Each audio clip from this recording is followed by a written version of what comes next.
بسم الله الرحمن الرحيم. إن الحمد لله نحمده ونستعينه ونستغفره ونؤمن به ونتوكل عليه ونعوذ بالله من شرور أنفسنا ومن سيئات أعمالنا. من يهدي الله فهو المهتد ومن يضلل فلن تجد له وليا مرشدا. ونصلي ونسلم على محمد. أما بعد فأعوذ بالله من الشيطان الرجيم. بسم الله الرحمن الرحيم. يا أيها الذين آمنوا اتقوا الله حق تقاته ولا تموتن إلا وأنتم مسلمون. قال تعالى: يا أيها الذين آمنوا كتب عليكم الصيام كما كتب على الذين من قبلكم لعلكم تتقون.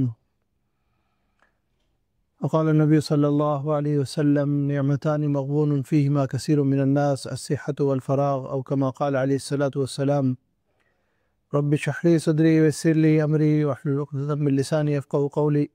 اللهم انفعنا بما علمتنا وعلمنا ما ينفعنا. سبحانك لا علم لنا إلا ما علمتنا إنك أنت العليم الحكيم. السلام علیکم ورحمۃ اللہ وبرکاتہ. الحمدللہ میرے بھائیوں اور بہنوں، ہم اللہ کا شکر ادا کرتے ہیں کہ اللہ سبحانہ و تعالی نے ہمیں ایک دفعہ پھر رمضان نصیب فرمائی. اور یہ رمضان کا مہینہ برکتوں والا مہینہ ہے، یہ عظیم مہینہ ہے جہاں اس کے آنے کی خوشی ہے، لیکن ساتھ ساتھ اس بات کا بھی کہیں نہ کہیں ہر بندے کو اپنے طور پہ افسوس ہوتا ہے کہ ہم وہ رمضان کا استقبال نہیں کر سکے جیسا کرنا چاہیے تھا. یعنی رمضان کے لیے ہم ویسے تیار نہیں ہیں جیسے ہونا چاہیے تھا یا ہونا چاہیے. تو یہ بات بھی، کیونکہ تیاری کس لحاظ سے؟ دو لحاظ سے. ایک تو یہ کہ جب رمضان کا اختتام ہوا پچھلے سال، اس کے بعد ہم نے کتنا غور کیا کہ ہماری رمضان کیسے گزری. اور یہ جو 2 مہینے ہمیں رمضان سے پہلے ملے، رجب اور شعبان کی، اس میں ہم نے کتنی تیاری کی. کیونکہ ایک بزرگ کے بارے میں آتا ہے کہ وہ رمضان کے مہینے کو گزارتے اس طرح تھے کہ رمضان ہی زندگی. کیونکہ رمضان کے مہینے میں وہ روزے رکھے، عبادت کی جو رمضان کے اندر وہ کر سکتے تھے کرتے تھے. رمضان گزرنے کے بعد وہ محاسبہ کرتے تھے، دیکھتے تھے کہ رمضان کا مہینہ کیسا گزرا، میں نے کیا کرنا تھا، کیا کیا، کتنا کیا. اور پھر جب وہ کام ہو جاتا تھا دوسرا کام شروع کرتے تھے. دوسرا کام کیا تھا؟ رمضان کی تیاری واپس شروع. یعنی اگلے مہینے، اگلے سال جو رمضان ہوگا اس کے میں کیسے اس کے لیے میں تیار اور اچھی طرح سے ہو جاؤں. تو کسی نے ان سے پوچھا کہ ایسا کیوں؟ پہلے آپ رمضان کا محاسبہ کر رہے ہیں، ٹھیک ہے، کیسا گزرا وہ تو سمجھ میں آتا ہے. پھر اس کے بعد سے رمضان کی تیاری شروع. پورے سال اب رمضان کی فکر میں ہی لگے رہتے ہیں کہ رمضان آ رہی ہے، رمضان کا مہینہ آ رہا ہے، رمضان کا مہینہ آ رہا ہے. کیوں؟ تو بولا دیکھو، رمضان مسلمانوں کے لیے، مسلمانوں کا سیزن ہے، یعنی سیزن ہے. اگر ہم اس کی تیاری نہیں کریں گے تو کس مہینے کی تیاری کریں گے؟ اور اس کی ایک مثال ہے کہ اگر کسی چیز کا کاروبار ہوتا ہے تو وہ کیا کرتا ہے، وہ بندہ یا بندی وہ کیا کرتے ہیں کہ اس کی تیاری کرتے ہیں. اگر آپ کا کوئی بھی کاروبار ہے، اس کا سیزن آنے والا ہے، آپ پہلے اس کی تیاری کریں گے. اور جب اس کا سیزن چلے جائے گا تو آپ دیکھیں گے کہ کیسا سیزن گیا، تاکہ اگلی دفعہ آپ اور بہتر کر سکیں. تو اسی طرح مسلمانوں کے لیے سیزن جو ہے رمضان کا مہینہ ہے. اس میں ہر عبادت کا کیا درجہ مل رہا ہے؟ آپ ایک فرض ادا کریں گے 70 فرض کا ثواب ہے. ایک جو ہے نفل کام کریں گے جو فرض نہیں ہے تو آپ کو فرض کے برابر ثواب ملے گا. تو یہ بہت بڑا ایک موقع ہے، یعنی سیزن ہے مسلمانوں کے لیے. تب اس کی تیاری کا حق یہ ہے کہ ہم اس کی تیاری صحیح معنوں میں پہلے سے کریں. کیونکہ سیزن ہے تو سیزن کی تیاری تو اس دن تو نہیں ہوتی. مشکل مثال یہ ہو جائے گی کہ بھائی کسی یعنی آپ کہہ لیں کہ آئس کریم والے کا سیزن ہے، کپڑوں والے کا سیزن ہے، جس کا بھی جو سیزن ہے وہ اس دن آ کے جس دن سیزن شروع ہو رہا ہو کھڑا ہو جائے یا کھڑی ہو جائے کہ چلو اب سوچتے ہیں کہ کیا کرنا ہے. رمضان کے ساتھ ہمارا معاملہ یہ ہوتا ہے، جب چاند رات ہو جائے یا جب رمضان قریب ہو جائے، بالکل ایک دن رہ جائے، پھر ہم سوچتے ہیں کیا کرنا ہے. یا رمضان شروع ہو جائے تو روزہ، پہلے دن روزہ رکھ کے دیکھتے ہیں کہ کیسا لگ رہا ہے، عبادت ہو بھی سکے گی نہیں ہو سکے گی، ہم تراویح پہ جا سکیں گے نہیں جا سکیں گے. یہ سارے معاملات ہمارے رمضان شروع ہونے کے بعد ہو رہے ہوتے ہیں. یہ بالکل اینڈ پہ آ کے ہو رہے ہوتے ہیں. تو وہ رمضان کے ساتھ تو ناانصافی ہے ہی، کیونکہ رمضان کا مہینہ ہمارا مہمان ہے. ہماری ناانصافی ہمارے ساتھ بھی ہے، کیونکہ اللہ نے ہمیں ایک موقع دیا، اس کا ہم فائدہ نہیں اٹھا رہے. قرآن میں چند آیتیں ہیں جو رمضان کے حوالے سے ایک ساتھ سورہ بقرہ کے اندر ہیں، ان کو میں آپ کے سامنے پڑھوں گا، پھر ہم انشاءاللہ اس کے حوالے سے بھی بات کریں گے، اور تھوڑا سا رمضان کے مقصد کو سمجھیں گے، اور رمضان کے حوالے سے ہماری کیا ذمہ داریاں بنتی ہیں، انشاءاللہ اس پہ بات کریں گے. تو اللہ سبحانہ و تعالیٰ قرآن میں فرما رہے ہیں، اعوذ باللہ من الشیطان الرجیم، بسم اللہ الرحمن الرحیم، یا ایھا الذین آمنوا کتب علیکم الصیام کما کتب علی الذین من قبلکم لعلکم تتقون ایاما معدودات فمن كان منكم مريضا او على سفر فعدة من ايام اخر وعلى الذين يطيقونه فدية طعام مسكين فمن تطوع خيرا فهو خير له وان تصوموا خير لكم ان كنتم تعلمون شهر رمضان الذي انزل فيه القرآن هدى للناس وبينات من الهدى والفرقان فمن شهد منكم الشهر فليصم ومن كان مريضا او على سفر فعدة من ايام اخر يريد الله بكم اليسر ولا يريد بكم العسر ولتكملوا العدة ولتكبروا الله على ما هداكم ولعلكم تشكرون. تو یہ رمضان کے حوالے سے، روزے کے حوالے سے، قرآن کے حوالے سے، اور یہاں تک عید کے حوالے سے ان چند آیتوں کے اندر اللہ سبحانہ وتعالی نے پیغام دیا ہمیں.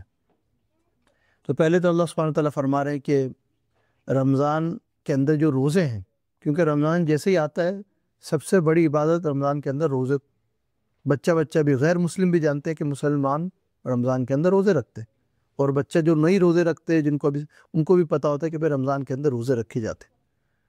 لیکن اللہ سبحانہ وتعالیٰ یہ نہیں فرما رہے کہ رمضان میں روزہ، اللہ سبحانہ وتعالیٰ فرما رہے ہیں جو روزے رکھتے ہیں وہ روزے کا مقصد کیا ہے. ہر چیز کا کوئی مقصد ہوتا ہے نا. عام طور پہ دنیا کے اندر خالی یہ نہیں ہے کہ ہمارے ساتھ یہ معاملہ ہے، رواج عام طور پہ یہ ہو جاتا ہے کہ جو کام انسان کر رہا ہو اور کرتا آ رہا ہو وہ بس کام رہ جاتا ہے، اس کا مقصد پیچھے سے چلا جاتا ہے، کیونکہ عادت بن جاتی ہے. ایک ہوتی ہے عبادت، ایک ہوتی ہے عادت. وہ ایک عادت بن گئی، بھئی سب بچپن سے ہم روزے رکھتے آ رہے ہیں، روزے رکھ رہے ہیں. بچپن سے ہم نماز پڑھتے آ رہے تھے، نماز پڑھ رہے ہیں. عمرہ پہ ہم چلے جاتے ہیں کیونکہ سب جاتے ہیں. حج کرنا ہے، سب نے کرنا ہے تو ہم نے بھی کر لیا. تو ایک عادت بن جاتی ہے. زکوٰۃ دینی ہے تو زکوٰۃ دے رہے ہیں، عادت بن گئی، عبادت نہیں. اس لیے علماء اس کے اوپر بڑی بات کرتے ہیں، یہ آپ کی عادت ہے یا عبادت ہے، فرق کیا ہے. کوئی بولے گا یار عبادت اگر عادت بن جائے تو اچھی بات ہے، وہ ظاہر سی بات اچھی بات ہے، لیکن اگر عادت بن گئی تو بعض دفعہ وہ مقصد پیچھے سے چلا جاتا ہے. انسان یہ بھول جاتا ہے کہ یہ میں نے شروع کیوں کیا تھا. اس کی ایک چھوٹی سی مثال ہے، کاروبار کی ایک مثال لے لیں. انسان کوئی کاروبار شروع کرتا ہے، بعض دفعہ اور اکثر یہ ہوتا ہے کہ چلو میں 5 یا 8 to 5 کے جاب سے بچ جاؤں گا، اپنا کاروبار ہوگا تو اپنی سہولت ہوگی، فلیکسیبلٹی ہوگی. اگر کسی کا یہ مقصد ہو، پھر جب وہ ایک کام، وہی کاروبار اگر عادت بن جائے تو وہ 8 to 5 سے زیادہ کام کر رہا ہوتا ہے، تو وہ پرپس ہی بھول گیا. یار یہ تو میں نے اپنی آرام کے لیے کاروبار شروع کیا تھا، یہ تو ادھر میں الٹا پھنس گیا. تو وہ عادت کا یہ ہوتا ہے کہ انسان جب عادت بنا لے تو وہ مقصد بھول جاتا ہے. میں عبادت تو اللہ کے لیے کر رہا تھا، اب تو یہ عادت ایسی ہو گئی کہ بس نماز پڑھ رہے.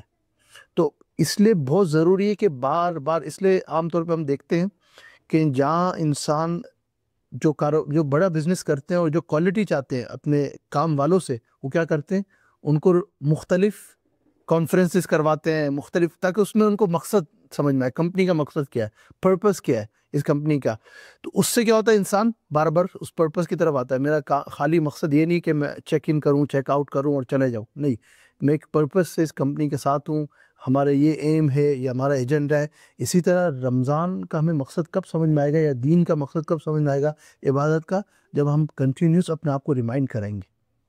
وہ ریمائنڈر کیا ہے؟ سب سے بیسٹ ریمائنڈر قرآن ہے.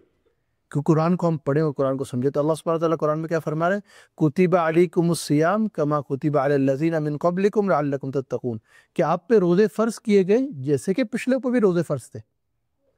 تو یہ اب ہم اس سے بات سمجھ میں آ گئی کہ روزہ خالی ہم مسلمانوں پہ فرض نہیں ہے، یہاں تک کہ جو عیسائی ہیں، جو یہودی ہیں، جو اہل کتاب کہلاتے ہیں، یعنی ان کے اوپر بھی روزے فرض تھے.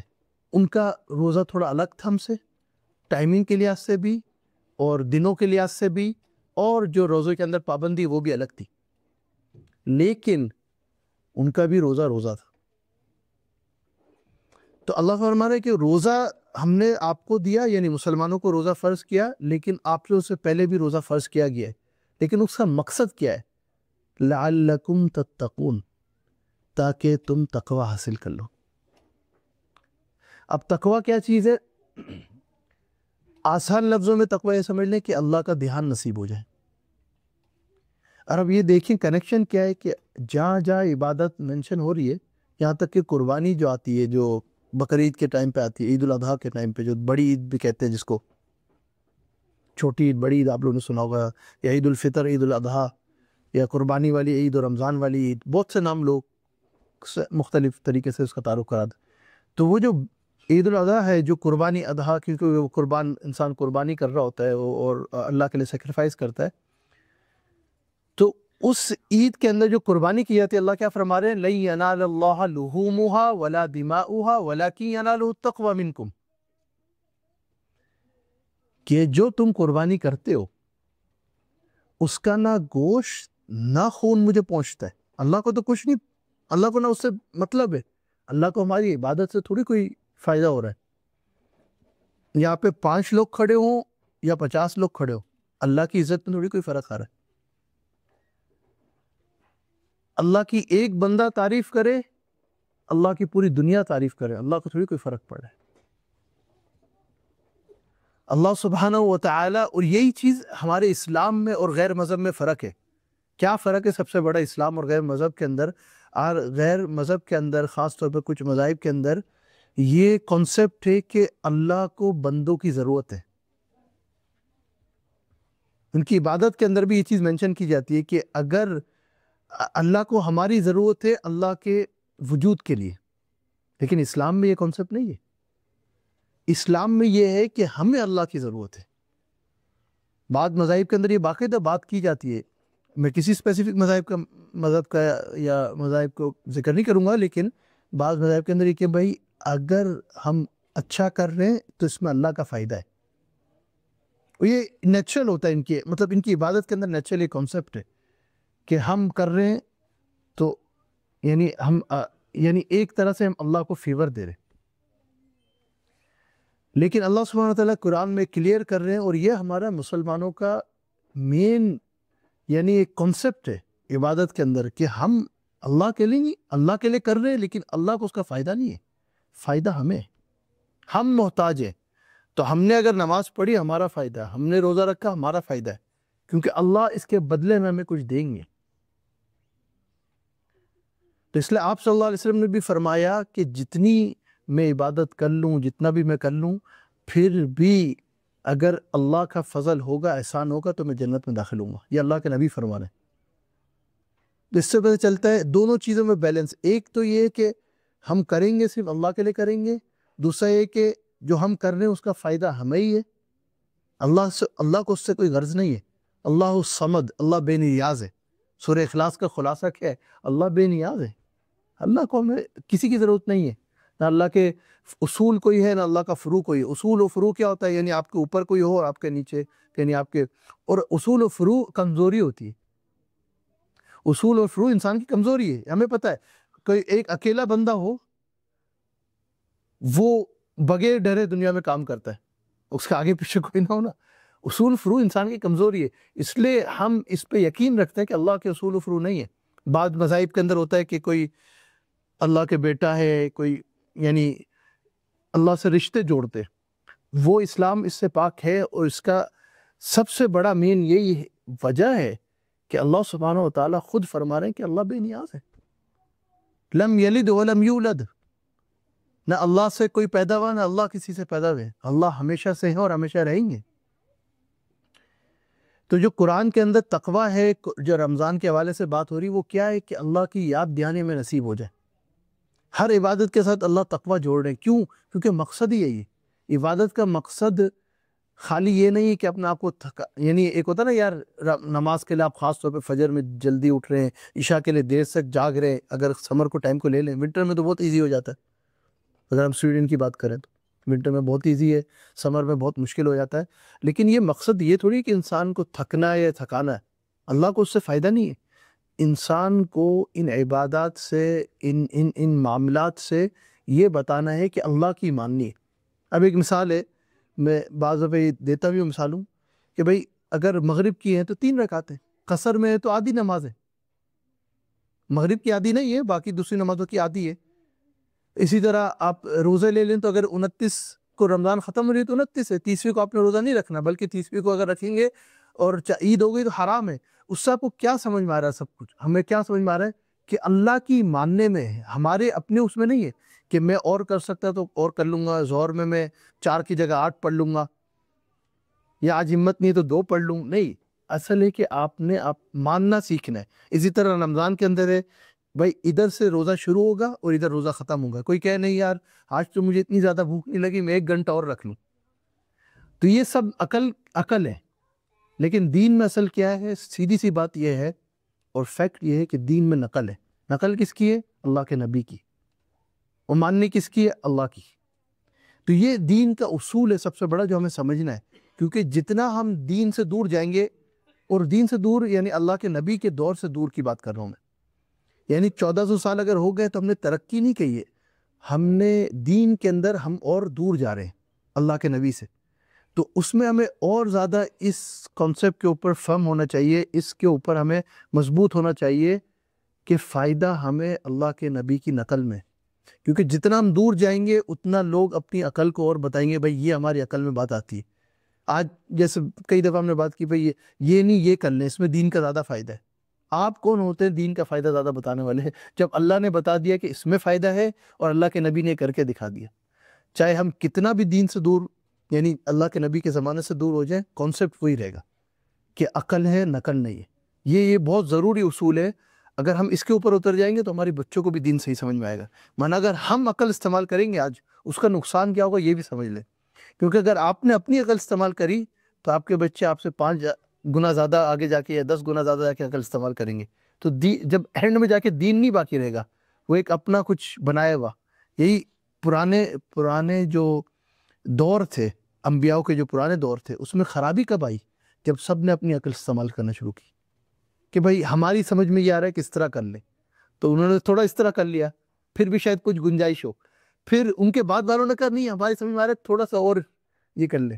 کرتے کرتے وہاں چلے گئے کہ دین کا کوئی نام و نشان بھی نہیں تھا. تو یہ بات بہت سمجھنے آج کل کے دور میں، خالی اسٹوڈنٹ میں نہیں، پوری دنیا کے اندر، کہ اگر ہم دین پہ باقی رہنا چاہتے ہیں اور بچوں کو، نسلوں کو باقی رکھنا چاہتے ہیں، جو کوئی مسلمان رکھنا چاہتا ہے، ایمان کا تقاضا ہے، تو اس میں عقل نہیں نقل استعمال کریں. یہ بہت ضروری اصول ہے دین کے اندر. اگر ہم آج اس پہ سستی کریں گے تو سب سے بڑا نقصان کیا ہوگا؟ ہم اپنا تو نقصان کریں گے، اپنی نسلوں کا نقصان کریں گے. کیونکہ بچے کہیں نہ کہیں، نسلیں کہیں نہ کہیں، وہ اوپر کو دیکھتے ہیں، بھئی ہمارے ماں باپ نے اس طرح کیا تو ہم اس طرح کریں گے، پھر ہم اس طرح کریں گے. پھر وہ ظاہر سی بات ہے کہ اسلام ہے اور ٹریڈیشن اور کلچر الگ چیز ہے. ٹریڈیشن اور کلچر میں اگر کہیں فرق آ رہا ہے وہ پھر بھی کمپرومائز انسان کر سکتا ہے. بعض دفعہ انسان کو اپنا ٹریڈیشن، اپنا کلچر، اس کو حفاظت کرنا چاہتے ہیں، اس میں اگر دین کے خلاف کوئی چیز نہیں ہے تو اس میں مذائقہ نہیں ہے. لیکن میں عام طور پہ کہتا ہوں بھائی اس پہ اتنا زور نہ دیں جتنا دین پہ زور دیں. اگر آپ کو کہیں ٹریڈیشن اور کلچر کمپرومائز ہو رہا ہے کیونکہ آپ اپنا ملک چھوڑ کے کہیں اور چلے گئے، کیونکہ کلچر اور ٹریڈیشن بعض دفعہ مشکل ہو جاتی ہے اس کو کرنا، لیکن یہ ضروری ہے کہ اسلام کو کمپرومائز نہ کریں. اسلام میں کیا ہے؟ فرائض ہے، آپ سے کی حیات ہے، اس کو کمپرومائز نہ کریں. کیونکہ جب وہاں کمپرومائز کریں گے تو پھر اندیشہ یہ ہے، اور اللہ سے انشاءاللہ امید ہے کہ اللہ تعالیٰ حفاظت کریں گے، لیکن بہت جلد انسان پھر آف دا ٹریک ہو جاتا ہے. اس کو پتہ ہی نہیں ہوتا کہ اسلام کا یونیفارم کیا ہے. اسلام کے یونیفارم سے مراد میں ظاہری لباس نہیں لے رہا، اسلام کے یونیفارم سے مراد میں لے رہا ہوں کہ وے آف لیونگ، یعنی جو ہمارا زندگی کی گزارنے کا طریقہ ہے، 24 گھنٹے کا زندگی گزارنے کا طریقہ ہے. تو یہ جو ہمارے پاس موقع اللہ میں دیتے ہیں، چاہے وہ حج کا موقع ہو، رمضان کا موقع ہو، عبادت کا موقع ہو، یہ اس لیے کہ ہم بار بار اپنے آپ کو، اپنا مائنڈ فریش کر سکیں، اپنا آپ کو مقصد پہ لا سکیں. تو یہ رمضان کا جو آج پہلا دن ہے، ابھی رمضان شروع ہے، آج سے سوچ لیں کہ یہ رمضان ہم نے ایسے گزارنا ہے کہ ہمارا یہ زندگی کا سب سے بہترین رمضان ہوگا. نیت تو کر سکتے ہیں نا, یہ نہیں سوچیں گے کیا ہمارے سامنے نظر آ رہا ہے. ہمارے سامنے تو ہمیں مشکلات نظر آ رہی ہوں گی, بھئی یہ بھی ہے, اس طرح کیسے ہوگا, نہیں یار اس رمضان میں تو یہ بھی مشکلات ہیں, یہ بھی نہیں. نیت کریں کہ اس رمضان کو میں نے اپنا زندگی کا سب سے بہترین رمضان بنانا ہے. جب یہ نیت کریں گے تو انشاءاللہ اس کے مطابق پھر ہم اپنی پلاننگ بھی کر سکیں گے. اب میں اگلی بات پہ آ رہا ہوں پلاننگ کے اوپر, کیونکہ رمضان کا مہینہ جب اتنا عظیم ہے, اللہ سبحانہ تعالیٰ اس میں فرما رہے کہ بھئی تقوی کے لیے آپ کو رمضان دیا گیا, روزے دیے گئے, تو تقوی حاصل کرنے کے لیے پلاننگ بھی تو ہوگی نا. ایسے تو نہیں کہ تقوی حاصل ہو جائے گا. تقوی کیا چیز ہے؟ اللہ کا اللہ کی یاد, اللہ کا دھیان ہمیشہ نصیب ہو جائے. اس کا فائدہ کیا ہوگا یہ بھی سمجھنے تقوی کا. جب آپ کی زندگی میں تقوی ہوگا تو آپ کہیں بھی ہوں گے, جیسے کسی نے کہا نا محمد کا غم جس کے سینے میں ہے جہاں بھی رہے مدینے میں. تو حضور صلی اللہ علیہ وسلم کی زندگی جس کے زندگی میں ہوگی تو وہ مدنی زندگی جی رہا ہے جہاں بھی جی رہا ہے, کیونکہ حضور صلی اللہ علیہ وسلم کی سنتوں کو زندہ کر رہا ہے. اسی طرح اللہ کے حکام اور اللہ کا دھیان جس کی زندگی میں ہوگا تو وہ جہاں بھی ہوگا اور جو بھی وقت ہوگی, جو بھی جگہ ہوگی, وہ مسلمان کے طور پہ زندگی گزارے گا. وہ رمضان کا خالی خیال نہیں رکھے گا. آج رمضان میں ہم احتیاط کرتے ہیں, بھئی رمضان شروع ہو گئی اب زبان کی حفاظت کر لوں, بھئی رمضان شروع ہو گئی. بعض دفعہ نوجوانوں میں یہ زیادہ چیزیں ہوتی ہیں, خیر ہم اس کو دوسری طریقے سے دیکھ لیں. ہم رمضان میں وہ کہتے ہیں اب رمضان شروع ہو گئی تو یہ جو گرل فرینڈ اور بوائے فرینڈ والا سلسلہ ہے اس کو رمضان میں پاؤز کر دوں, پھر رمضان کے بعد واپس. ایک مثال, مطلب اس طرح کی چیزیں اگر ہماری زندگی میں ہو رہی کہ ہم کوئی چیز رمضان کے اندر چھوڑ رہے ہیں لیکن رمضان کے بعد واپس کریں گے, تو ہمیں خود سوچنا چاہیے کہ وہ چیز جب رمضان میں ہم چھوڑ سکتے ہیں تو رمضان کے بعد کیوں نہیں چھوڑ سکتے. کیونکہ دین کا تقاضا تو یہی ہے نا کہ رمضان کے اندر ٹریننگ ہے, سیزن ہے, اور رمضان کے بعد وہ چیز دکھے ہماری زندگی میں. اور تقوی کی جو مثال میں آپ کو دے رہا تھا, تقوی کیا ہے, ایک بزرگ اللہ والے نے سمجھایا. وہ فرماتے تقوی یہ ہے, اگر آپ کسی راستے سے گزر رہے ہیں اور آپ دیکھ رہے ہیں کہ وہاں پہ, یعنی اگر کہہ لیں کہ جہاں جھاڑیاں ہیں, جس کو اسپیش میں بسکے کہتے ہیں, یعنی جھاڑیوں سے آپ گزر رہے ہیں اور آپ کو پتہ ہے یہاں پہ کانٹے ہیں, تو آپ کیا کریں گے؟ اپنے آپ کو تو بچائیں گے, اپنے کپڑوں کو بھی بچائیں گے. آپ یوں کر کے چلیں گے بھئی میرے کپڑے بھی خراب نہ ہو جائیں, کیونکہ اگر کپڑا پھنسے گا تو آپ بھی پھنس جائیں گے. اتنا آپ احتیاط کر کے چلیں گے وہاں سے, کیونکہ جانا آپ نے ہے, گزرنا ہے وہاں سے. آپ یہ نہیں کہیں گے نہیں یار چلو یار میں جاتا ہی نہیں ہوں, ادھر ہی ٹھہر جاتا ہوں. آپ کہیں گے راستہ مشکل ہے, میں گزروں گا ایسے کہ احتیاط کر کے, کیا کہ میرے کپڑے بھی خراب نہ ہو, جسم پہ بھی چوٹ نہ ہے, بچاتے ہوئے اپنے آپ کو نکل جاؤ یہاں سے. تو یہی مثال تقوی کی. ہم نے زمانے کے اندر زندگی گزارنی ہے, اپنے آپ کو ایک کونے میں بند نہیں کرنا, نہ گھر کے نہ مسجد کے. یہ نہیں کہ بھئی آپ سے ایک مسجد کے کونے میں بیٹھ گئے, گھر کے کونے میں, اور باہر ہی نہیں نکل رہے, اسی حالت میں اپنا ایمان بچے گا. نہیں, آپ نے زمانے میں باہر نکلنا ہے, لیکن اس میں اللہ کا دھیان ہمیشہ ساتھ ہو, اپنے آپ کو بچاتے ہوئے نکلیں. یہ نہیں کہیں کہ بہت مشکل ہے. اس کی مثال ایک بوٹ جیسی, اگر انسان ایک شپ بناتا ہے, کروز شپ جو ہوتی ہے نا, جیسے مثال کے طور پہ اسٹاکہولم سے فن لینڈ جا رہی ہے, اسٹاکہولم سے ہیلسنگفورس جا رہی ہے, اسٹاکہولم سے ریگا جا رہی ہے, اسٹاکہولم سے تھالین جا رہی ہے. اس کا کام کیا ہے؟ A to B, ایک جگہ سے جانا. خالی اگر وہ کھڑی رہے گی تو کہیں گے بھائی بیکار ہے, کوئی مقصد ہی نہیں ہے اس کا, کھڑی ہوئی ہے. اور اگر وہ نکلی اور راستے میں ہی ڈوب گئی تو کیا ہوگا؟ کہیں گے پھر بھی بیکار, مطلب مقصد پورا نہیں ہوا, حادثہ آیا, کچھ بھی ہوا, مقصد پورا نہیں ہوا. لیکن اگر وہ نکلی اور ڈیسٹینیشن تک پہنچ گئی, ہم کہیں گے مقصد پورا ہو گیا. سو اسی طرح ایمان والے کی مثال ہے, کھڑے نہیں رہنا ایک جگہ پہ بھائی اسی ڈر سے کہ بھائی کیا ہوگا زمانے کے اندر. بعض لوگ اس ڈر میں رہتے کہ بھائی نہیں یار ہم ان سوسائٹی والوں سے دور ہی رہے تو بہتر ہے, اپنے آپ کو بچا کے رکھیں. ٹھیک ہے, کب تک, کس کو روکو گے آپ؟ آپ کو تو خود بھی سیکھنا اور دوسروں کو بھی سکھانا جو آپ کے آس پاس. اگر آپ خود نہیں نکلو گے تو دوسروں کو کیسے سکھاؤ گے؟ آپ کی نسلیں جو آگے کہ آپ ان کو کیسے سکھاؤ گے کہ معاشرے میں رہتے ہوئے اپنا آپ کو بچانا ہے؟ کیونکہ یہی چیلنج دنیا بھر کے اندر ابھی بھی ہے, پہلے بھی تھا, آپ سسم کے دور میں بھی تھا, کہ جس کے پاس جو چیز قیمتی ہوگی وہ تو ہر دور میں بچائے گا نا. اور ایمان سب سے قیمتی ہے, تو آپ نے اس کو بچانا تو ہر دور کے اندر. یہ نہیں کہ بھئی ابھی ہمیں صرف سویڈن میں اور ادھر مشکل ہے اور اس دور کے اندر نہیں, ایمان کو بچانا ہمیشہ. اگر ہم اپنے والدین سے اور ان کے والدین سے, اور اگر ہمیں پوچھنے کا موقع مل جائے تو ہمیں پتہ چلے گا ادھر بھی چیلنجز تھے. چیلنجز اپنے اپنے دور میں اپنے اپنے حساب سے تھے. تو چیلنجز سے ڈر کے اگر انسان ایک سائڈ پہ ہو جائے تو وہ ایمان کا تقاضا نہیں ہے. اللہ کے نبی نے ہمیں بتایا کہ اس مسلمانوں کا سب سے بڑا کام یہی ہے کہ سوشل لائف، یعنی اللہ کے نبی بھی تو لوگوں کے درمیان گئے نا، اللہ کے نبی لوگوں کے درمیان مکہ میں بھی گئے، مدینے میں بھی گئے. اللہ کے نبی جب لوگ آتے تھے ان کے درمیان بھی جاتے تھے. مکہ میں لوگ دور دور سے آتے تھے اس ٹائم پہ بھی، اسلام سے پہلے بھی اور اسلام قبول کرنے سے پہلے بھی. تو اللہ کے نبی ان پہ جاتے تھے، ملتے تھے ان سے، تعلقات رکھتے تھے. تعلقات رکھنے تو یہ پہلی چیز ہے کہ بھائی ہم نے ایک جگہ رکے نہیں رہنا، چلنا ہے. لیکن دوسری چیز کیا ہے اس کے ساتھ ساتھ جب نکلنا ہے تو اس میں ڈوب نہیں جانا. ڈوبنے سے کیا مراد ہے کہ ہم اگر دنیا میں نکلتے ہیں تو صرف دنیا ہی مقصد نہیں ہے، دنیا ہمارا ایک ذریعہ ہے. تو انسان کوئی بولتا ہے یار نماز کا وقت نہیں مل رہا، گھر والوں کے لیے وقت نہیں مل رہا، اپنے لیے وقت نہیں مل رہا، تو پھر وہ ایک سائن ہے کہ ہم ڈوب رہے ہیں. شاید ڈوبے نہیں ہے ابھی، جب تک زندہ ہے ڈوبے نہیں ہے ابھی بھی، شاید ایک ہاتھ یا ایک وہ سر نکلا ہوا ہے اور سانس لے رہے. تو اپنے آپ کو وہ جو نہیں ایک ہوتا ہے وہ ٹائر قسم کا ہوتا ہے جس میں اپنے آپ کو آپ رکھ کے بچا لیتے ہیں. اگر سوئمنگ کرنا نہیں آ رہی، اگر آپ کو نہیں آ رہی تو ہیلپ لے لیں تاکہ آپ بچ جائیں. لیکن ابھی بھی موقع ہے، ہیلپ لے لیں. یہ نہ کہیں کہ گزارا نہیں ہے. یہ جو جملے نا یہ سارے پھر ہمیں ہمیں اپنے آپ کو احساس دلانا چاہیے کہ ایک دور میں صحابہ گزرے، انہوں نے گزارا کیا ہے، انہوں نے کر کے دکھائی ہے. اور اس دور میں بھی لوگ ایسے جو کر کے دکھا رہے ہیں، دنیا بھر کے اندر اسلام پہ چل کے دکھا رہے ہیں ہر حالت کے اندر. آپ فلسطین غزہ لے لیں، آپ پاکستان کے ان غریب علاقوں میں چلے جائیں، آپ دنیا بھر کے غریب علاقوں میں جہاں مسلمان گزار رہے ہیں زندگی، اسلام پہ زندگی گزار رہے ہیں اور خوشی سے گزار رہے ہیں. تو یہ جو عذر ہے کہ گزارا نہیں ہوتا، اگر یہ نہیں کریں گے، جو مطلب مختلف اس کے میں اگر مثال دوں، کوئی اگر ریسٹورنٹ چلا رہا ہے وہ کہتا ہے شراب کو بیچنے کے بغیر گزارا نہیں ہے. کوئی اگر مثال کے طور پہ گھر کی بات کریں، سود کے بغیر گزارا نہیں ہے. کوئی اور معاملات، یہ چیزیں جو یہ جملے جو ہیں ہمیں اسلام سے آہستہ آہستہ دور. شروع میں ہو سکتا ہے کوئی ہم نے کسی ایک انسٹیٹیوٹ کا ہے، کسی ایک مفتی کا ویو لے لیا ہو، لیکن اگر ہم اسی کو بیس بنا کے آگے جاتے رہیں گے تو ہمارا کیا ہوگا کہ بھئی گزارا نہیں کتنا کمپرومائز کر کے آپ گزارا کرنا چاہ رہے ہیں. کیونکہ اگر آپ کا اتنے پہ گزارا نہیں ہے تو آگے نسلیں کس پہ گزارا کریں گے جب آپ نہیں کر سکتے.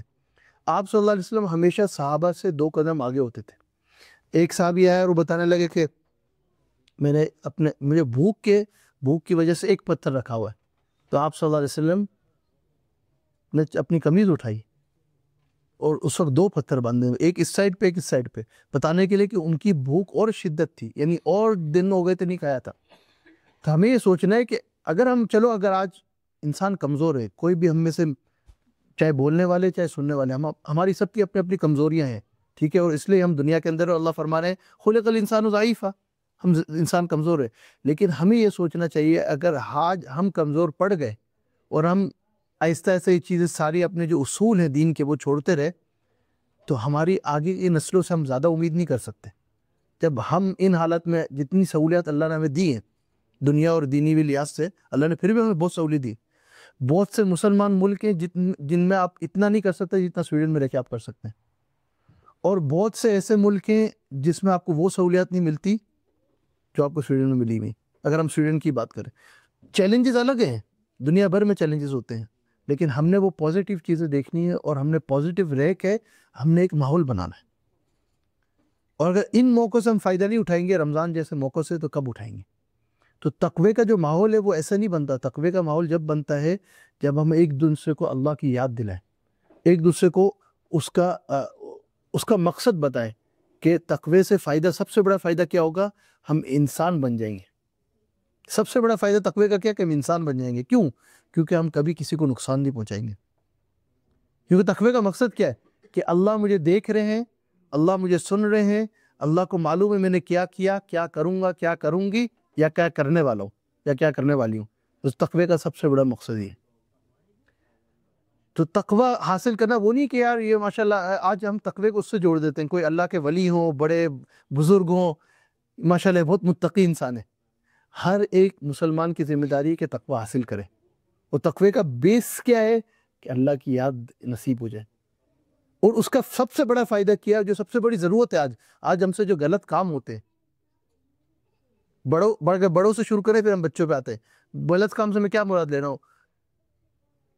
میاں نے بیوی کے ساتھ کوئی زیادتی کر دی، بیوی نے میاں کے ساتھ کوئی زیادتی کر دی، ہم نے پڑوسی کے ساتھ کوئی ناانصافی کر دی، ہم نے بچوں کے ساتھ کوئی ناانصافی کر دی، ہم نے کام کے اوپر کچھ غلط کر دیا.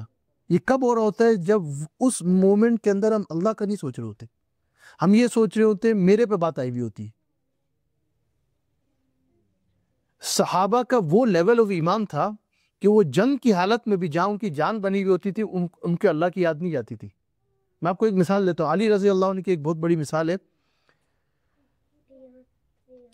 ایک یہودی تھا اور وہ آپس میں مقابلے میں، یعنی دونوں کے پاس، کیونکہ جنگ ہے، دونوں کے پاس اسلحہ ہے، دونوں ایک دوسرے کے مقابلے میں.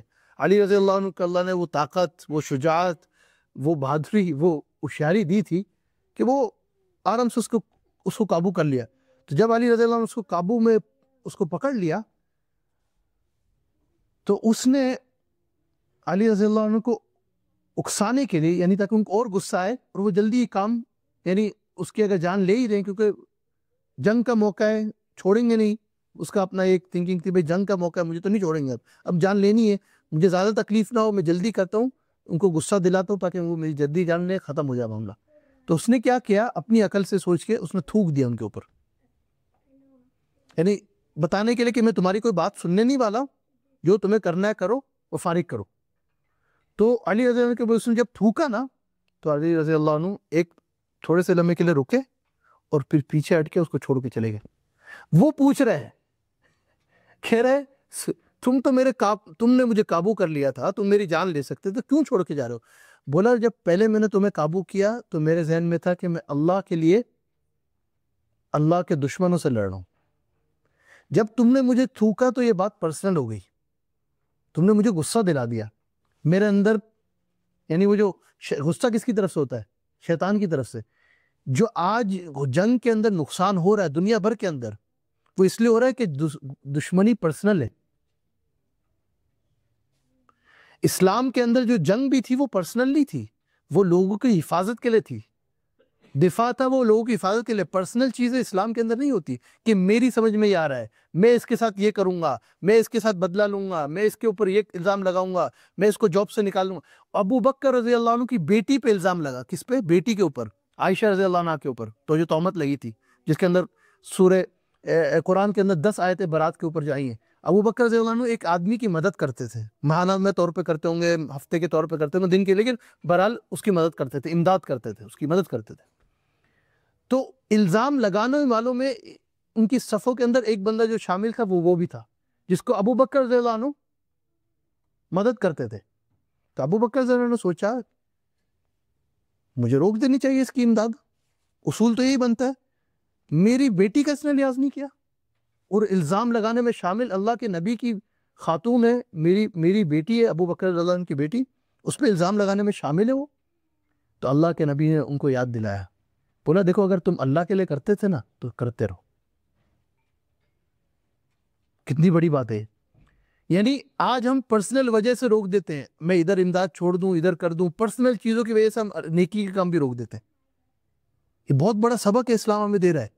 علی رضی اللہ عنہ پیچھے کیوں ہٹے؟ کیونکہ انہوں نے کہا اب یہ پرسنل ہو گیا، تم نے مجھ پہ تھوکا، میں اپنی وجہ سے بدلا لوں؟ نہیں، میں جو کر رہا تھا اللہ کے لیے، ابھی میں تمہیں چھوڑ رہا ہوں وہ بھی اللہ کے لیے. ہماری دوستی ہو وہ بھی اللہ کے لیے، اگر ہماری کسی سے دشمنی ہو وہ بھی اللہ کے لیے ہو. جب یہ اللہ کے لیے ہوگی نا پھر ہم دشمنی پہ بھی انصاف سے کام لیں گے. اب چھوٹی چھوٹی باتوں پہ ناانصافی کب کرتے ہیں؟ جب ہماری پرسنل چیزیں ہوتی ہیں. اب میں شاید تھوڑا سا آف دا ٹاپک جا رہا ہوں لیکن پھر بھی بات سمجھنے کے لیے، خاص طور پہ ہمارے پاکستانی معاشرے میں سارے اردو زیادہ بولنے والے یقین کرے ایسی چیزیں ہوتی ہیں نا، مطلب بندہ، آپ کو میں نہیں کہوں گا کہ اسٹیٹسٹکس میرے پاس ہے، سب سے بڑا one of the reason Pakistan کے اندر جو اس وقت مسائل بنا ہوا ہے وہ رشتوں کا مسئلہ بنا ہوا ہے. اور کیونکہ ہم سنتے رہتے ہیں مختلف اینگل سے، اور یقین کریے وہ معاملے پتہ چلتے ہیں کیوں ہوتے ہیں. ایک کسی معتبر بندے کے پاس بھی آپ کسی کا پوچھنے جاؤ کہ بھئی ان کے بارے میں آپ کا کیا خیال ہے، تو وہ اپنی پرسنل رائے دینا شروع کر دیتے ہیں. دینی لحاظ سے اگر رائے دیں بھائی یہ اچھے لوگ ہیں، ہمارے سامنے یہ بات ہے، میں یہ نہیں کہہ رہا جھوٹ بولے، لیکن وہ پرسنل چیز ہے. وہ پرسنل چیزوں سے کیا ہوتا ہے کہ آپ کسی کے نقصان کر رہے ہیں.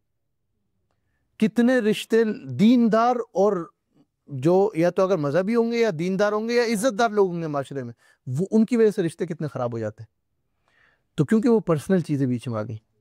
تو یہ چیز ہمیں سوچنا چاہیے کتنی کام ہم دین کے نام پہ خراب کر دیتے ہیں جب اپنی پرسنل لائف لے کے آ جاتے ہیں، پرسنل ریلیشن لے کے آ جاتے ہیں، یا پرسنل جو اینگر ایشوز ہیں وہ لے کے آ جاتے ہیں. وہ یہی چیزیں ہماری اپنی رشتوں کے اندر بھی معاملات خراب ہوتے ہیں. آپ صلی اللہ علیہ وسلم اپنے رشتوں کے اندر بھی، میاں بیوی کیا بچوں کے رشتوں میں بھی پرسنل ایشوز کو سامنے نہیں لاتے تھے. بھائی میری وجہ سے نہیں، ہم کیسے دین کی وجہ سے اس رشتے کو، کب بہت سے لوگوں کے جو رشتے چلتے ہیں اسی وجہ سے چلتے ہیں، وہ دین کو سامنے رکھتے ہیں. تو اگر ہم اور دین کو اس کا کب سامنے رکھیں گے، ونس اگین ہم واپس اس پہ آ گئے، تقویٰ. اگر ہم اپنی زندگی صحیح کرنا چاہتے ہیں، اس رمضان کو صحیح کر لیں، یقین کریں ہمارے اتنے معاملات صحیح ہو جائیں گے کہ ہم خود خوش ہوں گے کہ یار اس رمضان کا ہمیں کتنا فائدہ ہو، کیونکہ اللہ کا دھیان نصیب ہو گیا نا. دیکھو جس کے پاس اللہ کا دھیان ہوگا وہ ہر کام سوچ کے کرے گا.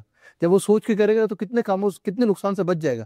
کیونکہ آج جو سب سے بڑا نقصان کب ہوتا ہے، جب ہم سوچے بغیر کام کرتے ہیں. یہ میں نے سوچا نہیں، بیوی کہتی ہے میں نے کہہ دیا بغیر سوچے، شوہر کہتا ہے میں نے کر دیا بغیر سوچے.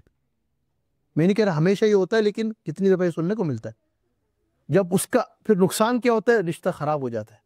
کسی پہ الزام لگا دیا، کسی کو یہ کہہ دیا، کسی کا دل دکھا دیا. بچے ماں باپ سے بدتمیزی کر دیتے، ماں باپ بچوں کے اوپر کوئی ایسا معاملہ. تو جب اللہ کا دھیان ہوگا تو ہم کوئی ایسا کام نہیں کریں گے. بعض یہاں تک بچوں کی، دیکھیں سویڈن کے اندر تو بائی لا بچوں کو مارنے کی اجازت نہیں ہے، ٹھیک ہے.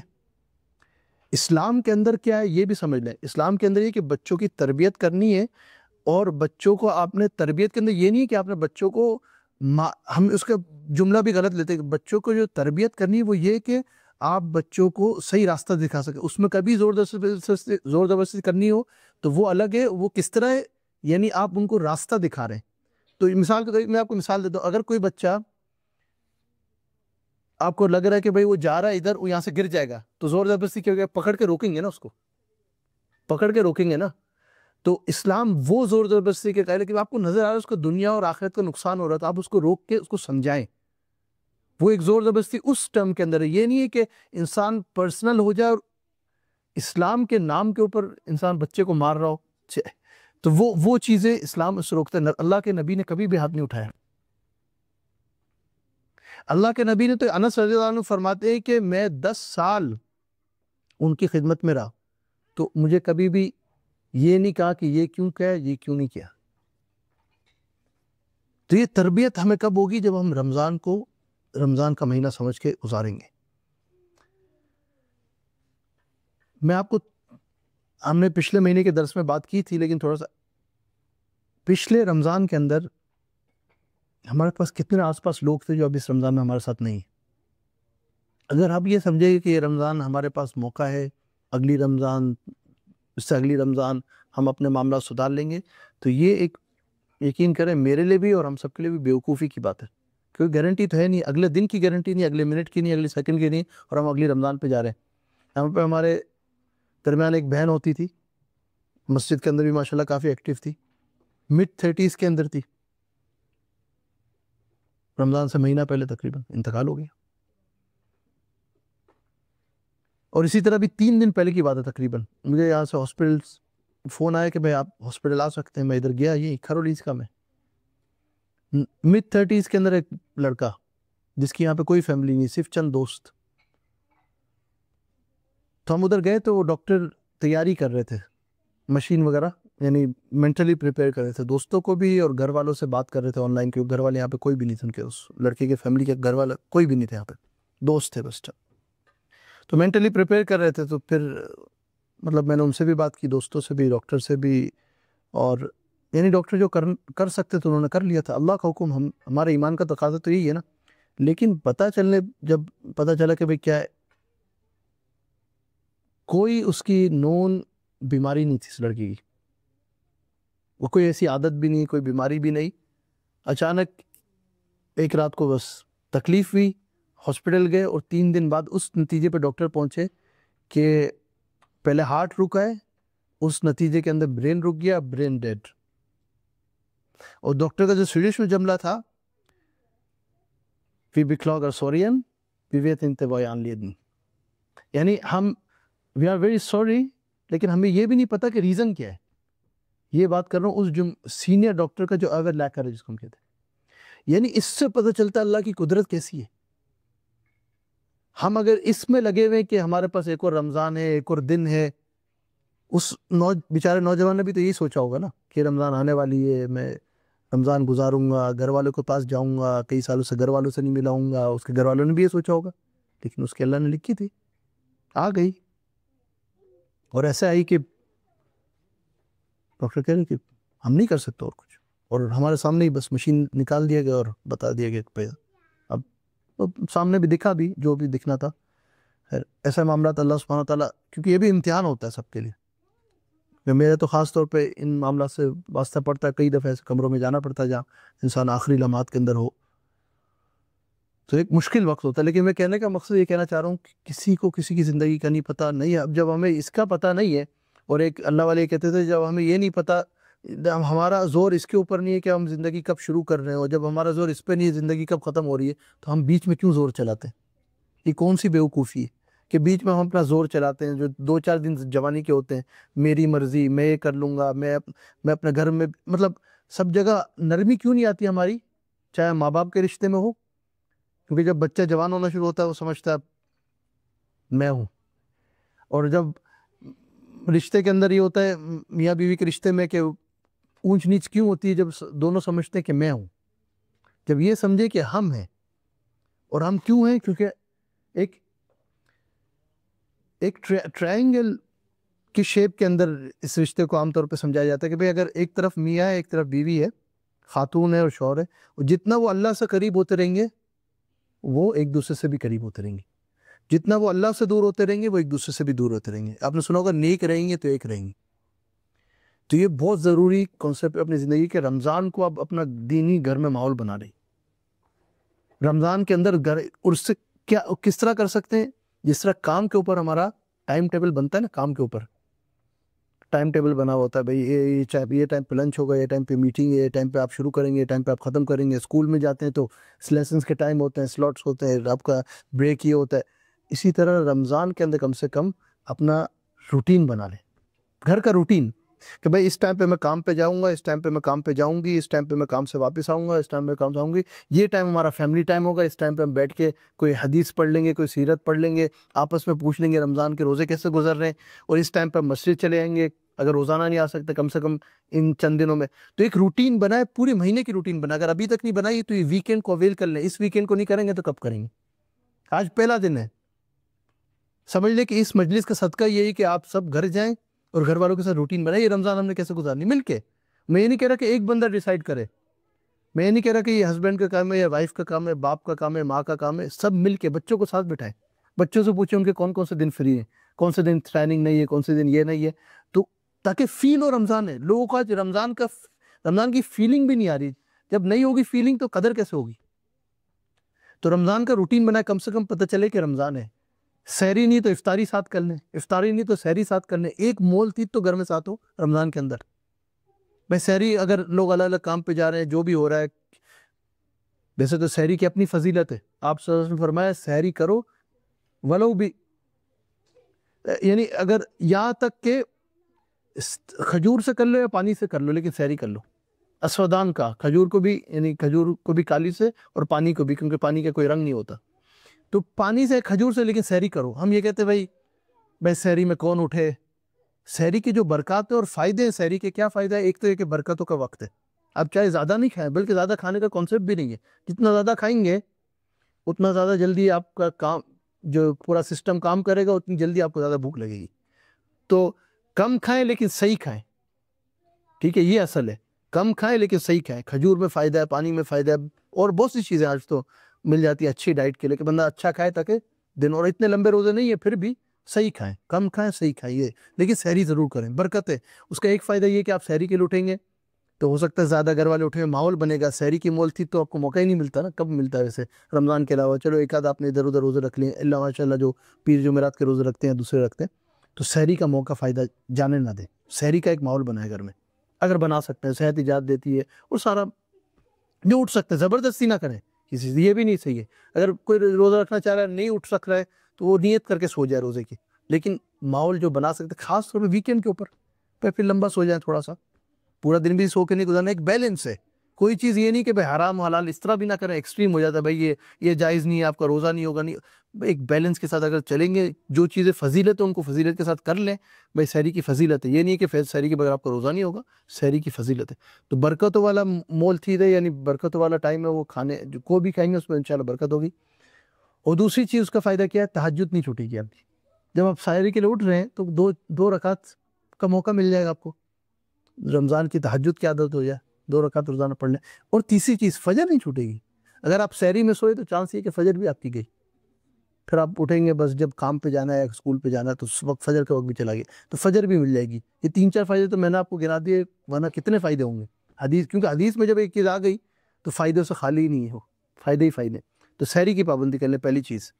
دوسری بات ہے کہ دن کے اندر جیسے میں نے بات کی، کوئی ایک روٹین بنا لیں تاکہ دن کے اندر کم سے کم یا تو سحری یا افطاری ساتھ ہو جائے، یا کم سے کم کوئی ایک وقت میں ساتھ بیٹھ جائے، ایک حدیث پڑھ لیں، سیرت کا کوئی ایک واقعہ پڑھ لیں، اور آپس میں ایک دوسرے سے رمضان کے حال احوال لے لیں.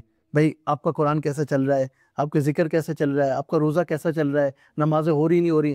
اور اس لحاظ سے نہیں ہو کہ ڈانٹ میں انچارج ہوں گھر میں ڈانٹوں گا، نہیں، یہ ذہن نہ ہو ہمارا. ہم سب مل کے، یعنی اس موقع کے اوپر خاص طور پہ ایسے کے اندر ماں باپ بھی دوست بن جائیں اپنے بچوں کی، کہ ہاں دیکھو خود بتائے پرسنلی کہ مجھے کیا مشکل ہے، as a mother, as a father مجھے کیا مشکل ہو رہی ہے، یعنی آپ کے لیے، کیونکہ آپ کو بھی چیلنجز ہیں، آپ بھی انسان ہیں، مجھے بھی چیلنجز ہیں.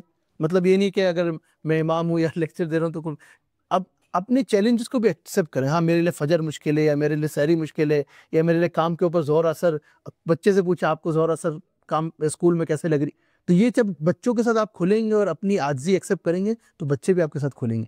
اگر ہم اپنے آپ کو بچوں کے سامنے پرفیکٹ دکھائیں گے اس کا فائدہ نہیں ہوگا، کیونکہ بچوں کو آپ کی اصلیت پتہ ہے، گھر کے ہی ہے نا، اپنے بچے گھر کے. انہوں نے ایک ماں باپ، ایک کوئی تھا، کوئی والد تھے، تو وہ اپنی بچی کو یا بیٹے کو کہتے ہیں فون آیا تو کہ بس کہہ دو گھر پہ نہیں ہے.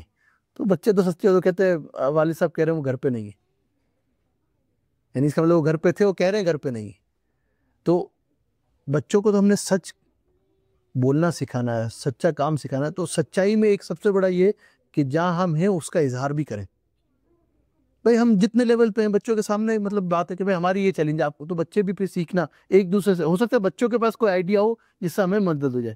بچے اسکول میں شاید ایسے نماز پڑھتے ہوں، یا بچے اسکول میں اس طرح ہینڈل کرتے ہو معاملے کو، تو ہو سکتا ہے ہمیں آئیڈیا مل جائے کام کے لیے.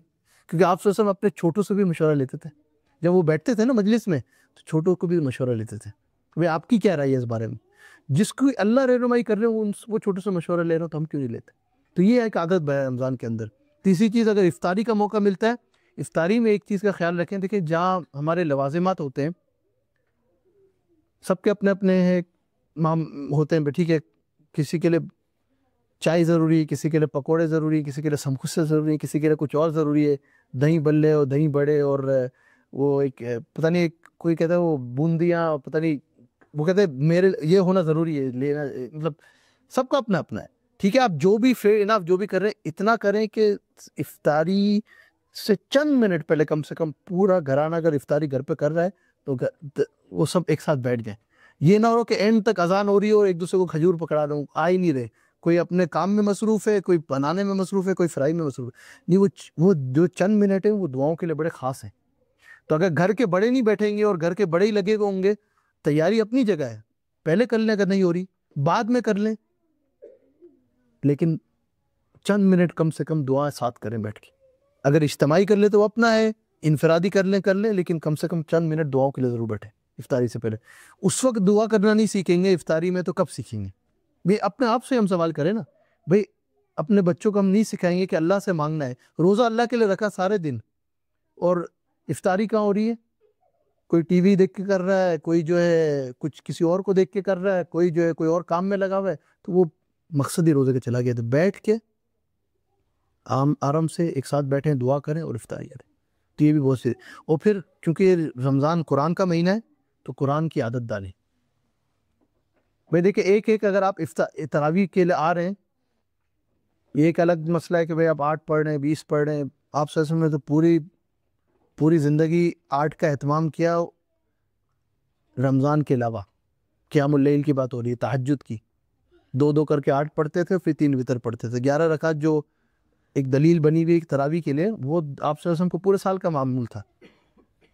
20 رکعت تراویح رمضان کے اندر آپ صلی اللہ علیہ وسلم پڑھتے تھے، انہوں نے پڑھائی بھی ہے، اور اس مسجد میں ہم لوگ 20 پڑھتے ہیں۔ اب کسی وجہ سے کوئی 8 پڑھ رہا ہے، کوئی 20 پڑھ رہا ہے، وہ ان کے اوپر ہے، لیکن میں کہنا چاہ رہا ہوں تراویح کا اہتمام کریں۔ اور تراویح کے اندر 2 سنتیں ہیں، کہ تراویح کی نماز پڑھنا، اور دوسرا ہے کہ قرآن کا سننا تراویح کے اندر۔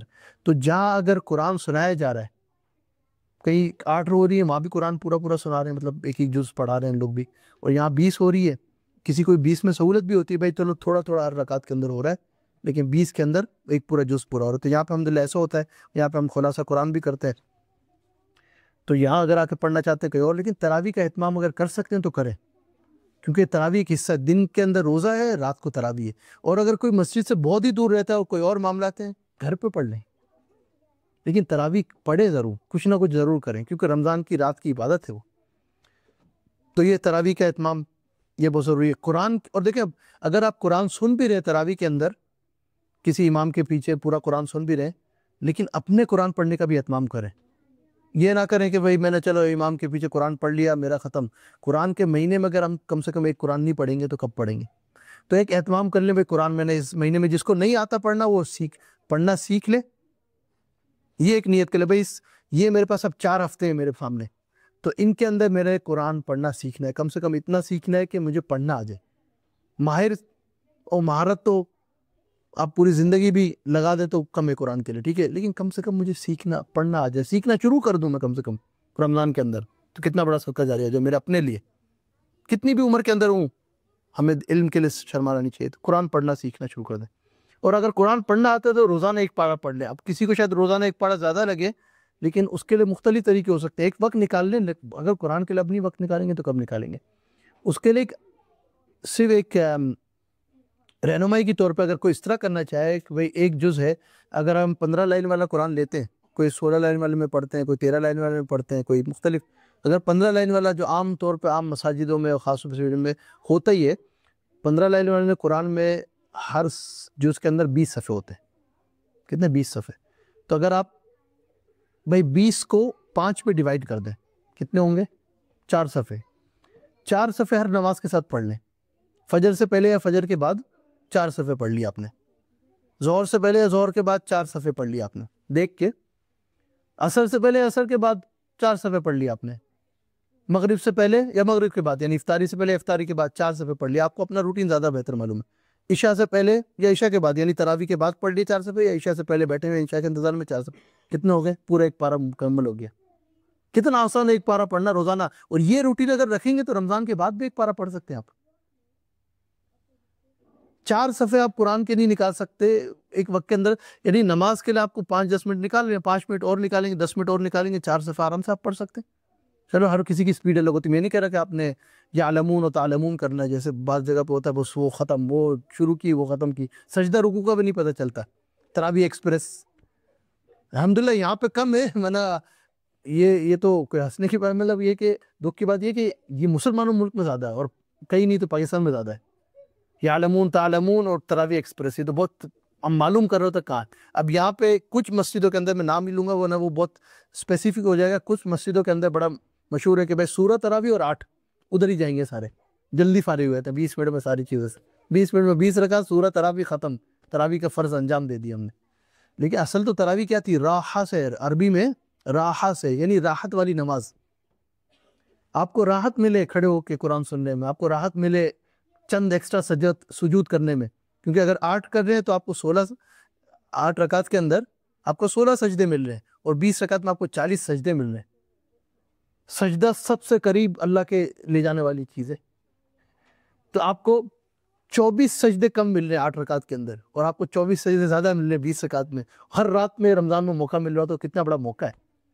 تو اس آرگومنٹ کو 8 اور 20 کو چھوڑ دیں، کم سے کم اسی آرگومنٹ کو پکڑ لیں کہ یار مجھے سجدے ہی زیادہ مل رہے ہیں، یہاں پہ مجھے پورا قرآن سننے کو مل رہا ہے، جہاں 20 رکعتیں ہو رہی ہیں اور پورا قرآن سنا رہے ہیں، اور مجھے سجدے زیادہ کرنے کو مل رہے ہیں، تو یہی آپ کے لیے بہت بڑی غنیمت ہے۔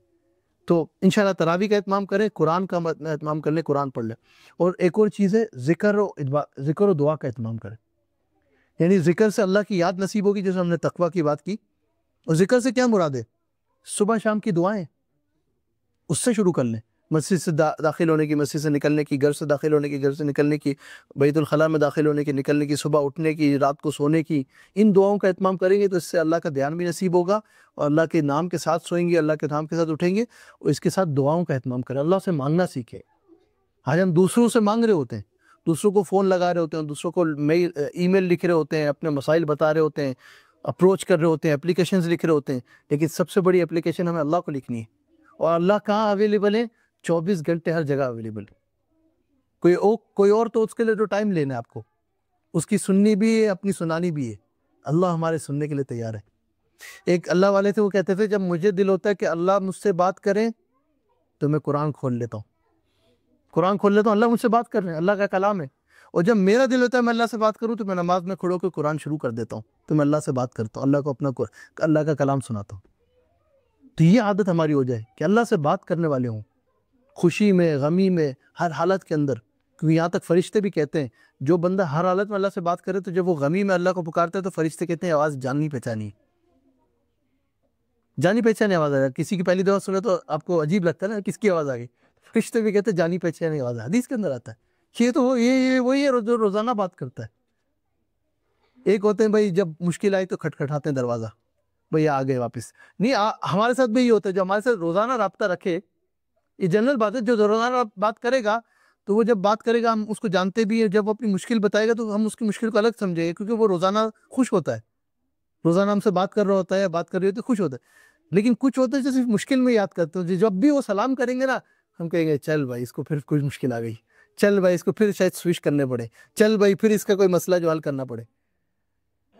تو وہ والی اگر سملرٹی کو ہم دیکھ لیں تو یہ ادھر فٹ ہوتی ہے کہ بھائی جو اللہ کو مشکل میں، یہ نہیں کہ اللہ نہیں سنتے، اللہ تو وہ ہیں جو ہمیشہ سنتے، لیکن ہمیں عادت بنانی کا، ہمیں اللہ کی ضرورت ہے، جیسے میں نے کہا اللہ بے نیاز ہے، تو اس بات کو سمجھ لیں انشاءاللہ۔ اور پھر آخری عشرے پہ ہم آ جائیں انشاءاللہ، اختتام کرنا ہے ہم نے، آخری عشرے پہ آ گئے تو آخری عشرے کے اندر لیلۃ القدر کا بہت بڑا چانس ہے۔ یہاں تک آپ صلی اللہ علیہ وسلم نے تو ویسے اعتکاف کیا تو پورے مہینے کا بھی ایک دفعہ کیا، شروع کے 10 دنوں میں اعتکاف کیا، لیلۃ القدر نہیں ملی، بیچ کے 10 دنوں میں کیا اعتکاف کنٹینیو کیا، لیلۃ القدر نہیں ملی، آخری کے 10 دنوں میں کیا تو لیلۃ القدر وہاں مل گئی۔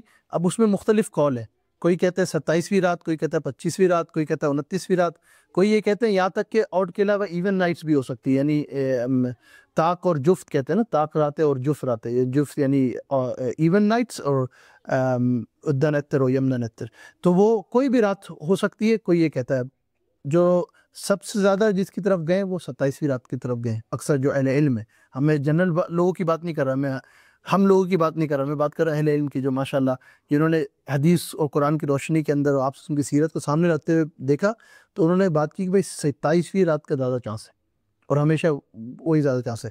لیکن کسی نے کہا یہاں تک کہ اتنی روٹیٹ ہوتی ہے لیلۃ القدر کہ رمضان کے باہر بھی ہو سکتی ہے، لیکن وہ قول اتنا مضبوط نہیں ہے جتنا باقی رمضان کے اندر کا ہے، اور طاق راتوں کا، یعنی آخری، یعنی 21ویں 23ویں 25ویں 27ویں 29ویں، اس میں کسی رات پہ ہو سکتی ہے۔ اس لیے اعتکاف کا بھی ایک معمول ہے، جو اعتکاف کرنا چاہے تو اعتکاف کے لیے ہماری جو نماز کے ٹائم ٹیبل رمضان کا چھپا ہے اس میں ایک ای میل آپ نے دیکھا ہوگا سائڈ میں چھوٹا سا لکھا ہوا ہے کہ بھائی 20 مارچ سے انشاءاللہ اعتکاف شروع ہوگا، 21ویں رات ہے، اور جو اعتکاف کرنا چاہے وہ ای میل کر کے اپنا یعنی اپنی خواہش ظاہر کر سکتے ہیں، ہم اعتکاف کرنا چاہتے ہیں۔ اس کے بعد انشاءاللہ جو ذمہ دار ہیں اعتکاف کے گروپ کے، وہ آپ سے رابطہ کریں گے، وہ جگہ کے اوپر بھی ہے، ایج کے اوپر بھی ہے، سارے فیکٹرز میں آتے ہیں، تو آپ کو بتائیں گے آپ انشاءاللہ کر سکتے ہیں یا نہیں کر سکتے اعتکاف یہاں پہ۔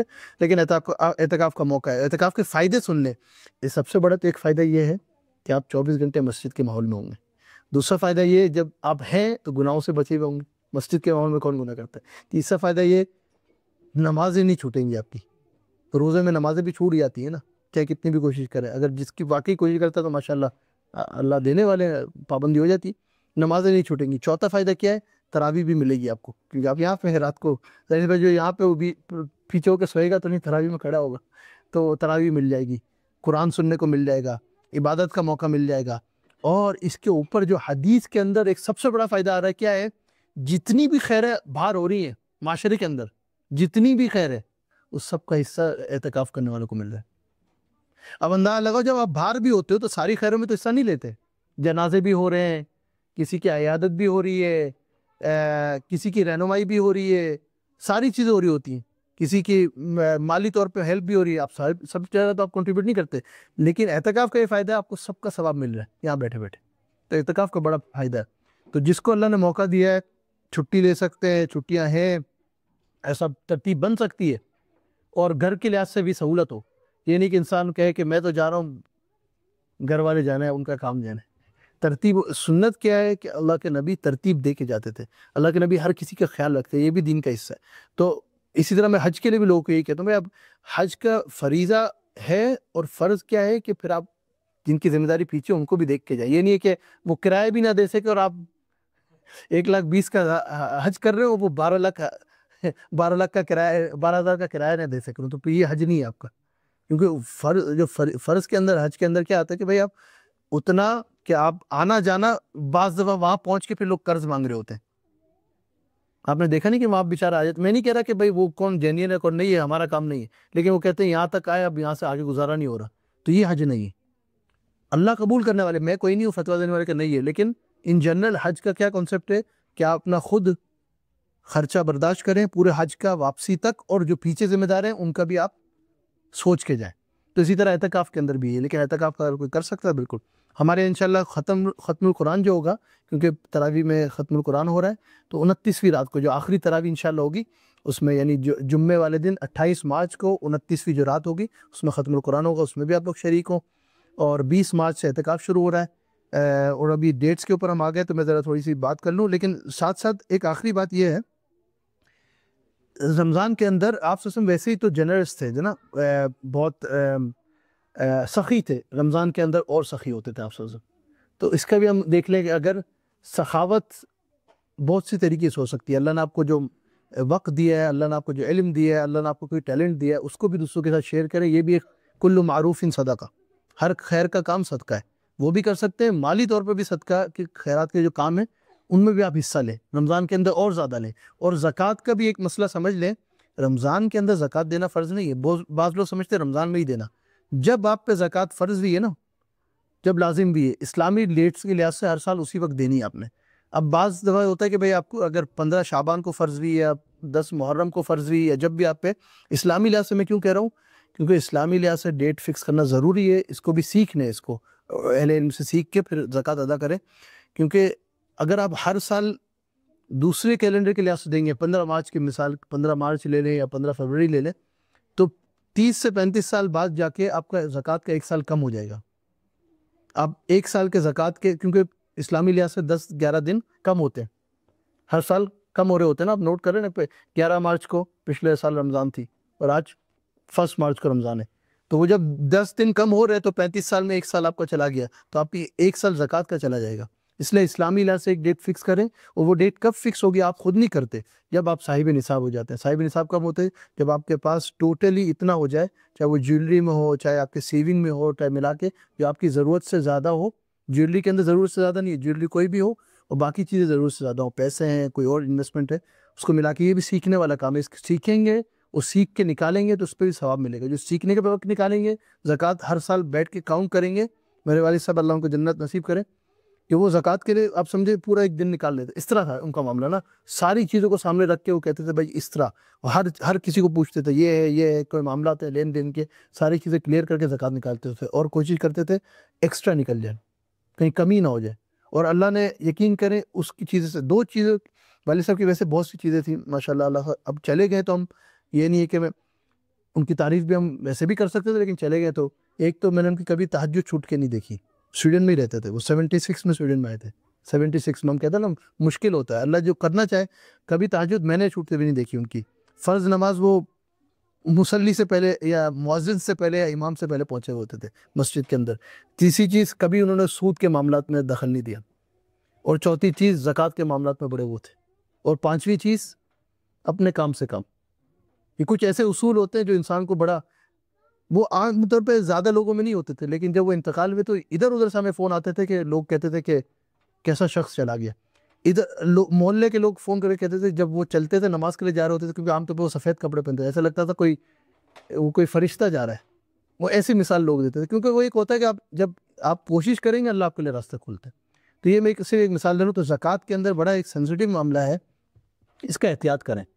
اگر آپ وقت نکال کے سیکھیں گے اس میں نہ کنجوسی کریں نہ اس میں سستی کریں، کیونکہ بڑا سینسیٹیو معاملہ ہے زکوٰۃ کا معاملہ، کیونکہ فرض میں جیسے نماز فرض ہے زکوٰۃ بھی فرض ہے، جس کے اوپر فرض ہے جیسا روزہ فرض ہے زکوٰۃ بھی فرض ہے، تو اور جہاں قرآن کے اندر نماز کا ذکر ہے کئی دفعہ زکوٰۃ کا ذکر ساتھ آیا، تو زکوٰۃ کو سیکھیں اور جب فرض ہو اس وقت اس کو ادا کریں، اور بعض دفعہ وہ روزے کے ساتھ رمضان میں اگر آپ کے پاس فرض بھی ہے تو آپ رمضان میں دیں، ورنہ یہ کہ اگر کسی نے اس طرح بھی کر سکتا ہے، اگر 15 شعبان کو مثال کے طور پر فرض بھی ہے، ہر سال 15 شعبان کو کاؤنٹ کر لیں، نکالیں آپ رمضان میں بھلے، کیونکہ رمضان میں آپ کہہ رہے ہیں ثواب زیادہ ہے، یہ کر سکتے ہیں آپ۔ تو یہ زکوٰۃ کا معاملہ ہو گیا۔ صدقۃ الفطر بھی یہ کہ رمضان سے پہلے ختم ہونے سے پہلے نکال دیں صدقۃ الفطر، کیونکہ اصل مقصد کیا ہے صدقۃ الفطر کے دو ہیں، ایک تو جو آپ کی کمی کوتاہی ہو گئی ہے روزوں کے اندر وہ پوری ہو جائے، دوسرا ہے کہ جو عید کے غریب لوگ جو عید میں شریک ہونا چاہتے ہیں وہ عید میں شریک ہو جائیں خوشی میں، تو وہ جب ہی ہوگا جب آپ کی رقم ان تک پہلے پہنچ جائے اور وہ اس سے عید کی خوشی میں شریک ہو جائے لے کے، تو اینڈ پہ نہ دیں، ادا تو ہو جائے گا اینڈ پہ دے کے، لیکن اس کا جو اصل فائدہ وہ نہیں ہوگا کہ لوگوں تک وہ رقم صدقۃ الفطر کا اہتمام کر لیں انشاءاللہ۔ اب جیسے میں نے کہا وہ کچھ چند ڈیٹس ہیں تو میں آپ کے سامنے وہ کر دوں جی۔ تو جیسے میں نے کہا اعتکاف کے 20 مارچ، وہ اعتکاف 20 مارچ سے شروع ہوگا، ختم القرآن انشاءاللہ 28 مارچ کو ہے، اور جو ہمارا اگلا درس ہے انشاءاللہ 5 اپریل کو ہوگا، وہ فرسٹ سیٹرڈے ہے ایوری منتھ کا جس طرح ہوتا ہے، اور وہ پہلا سیٹرڈے ہے یعنی رمضان کے بعد، رمضان عید انشاءاللہ 30 مارچ کو انشاءاللہ عید ہوگی، یعنی سنڈے ہے، تو اس کے بعد جو پہلا سیٹرڈے آ رہا ہے 5 اپریل کو، تو اس میں انشاءاللہ ہمارا جو مہینے کا ہمارا درس ہوگا اس میں یعنی رمضان کے بعد کی زندگی یعنی شوال کے حساب سے اور ذوالقعدہ ذوالحجہ اور حج کے مہینوں کے حوالے سے بات کریں گے، اور آخر میں بس یہی جو ہمارا روزانہ کا رمضان میں روٹین ہے اس کو آپ کے سامنے رکھ دوں۔ ایک تو یہ کہ ہمارے یہاں روزانہ افطاری ہوتی ہے تو سب آ سکتے ہیں، اور ہم تو کہتے ہیں کہ آپ خود بھی آئیں، گھر والوں کو بھی لائیں اور روزانہ ہمارے یہاں افطاری کریں، جن کو سہولت ہے جب آنا چاہے آ سکتے ہیں، روزانہ یہاں پہ افطاری کا انتظام ہے۔ اور پچھلے سال افطاری کا ریمائنڈر افطاری سے پہلے ہوتا تھا، افطاری کے بعد ہوتا تھا، یعنی مغرب کے بعد کھانے سے پہلے، اس دفعہ افطاری کا ریمائنڈر افطاری سے پہلے ہوگا، یعنی مغرب سے تقریباً 15-20 منٹ پہلے ہم افطاری کا ریمائنڈر یہاں پہ کریں گے، پھر مغرب ہوگی، پھر انشاءاللہ اس کے بعد باقی سلسلہ، لیکن مغرب کے بعد اگر کوئی اہم اعلانات ہوں گے ورنہ اور کچھ نہیں ہوگا، افطاری کا ریمائنڈر مغرب سے پہلے ہوگا۔ اور دوسری چیز انشاءاللہ تراویح یہاں پہ روزانہ ہو رہی ہے اور ختم القرآن ہو رہا ہے، اور تیسری چیز ہے کہ خلاصہ قرآن ہم نے پچھلی دفعہ جو ہے یعنی مختصر کرتے تھے، اس دفعہ تھوڑا ڈیٹیل کے اندر کریں گے کیونکہ ہمارے پاس وقت زیادہ ہے، عشاء جلدی ہو رہی ہے تو زیادہ ہے، تو تقریباً 15-20 منٹ آدھا گھنٹہ ہم یعنی خلاصہ قرآن کریں گے، تو جو بیٹھنا چاہتے ہیں تراویح کے بعد اس میں بھی آپ شریک ہو سکتے ہیں انشاءاللہ۔ اس میں ہم یہ سیکھیں گے اور جانیں گے کہ قرآن جو ہم نے سنا حفاظ کے پیچھے روزانہ کے طور پہ اس میں کیا پڑھا گیا ہے انشاءاللہ۔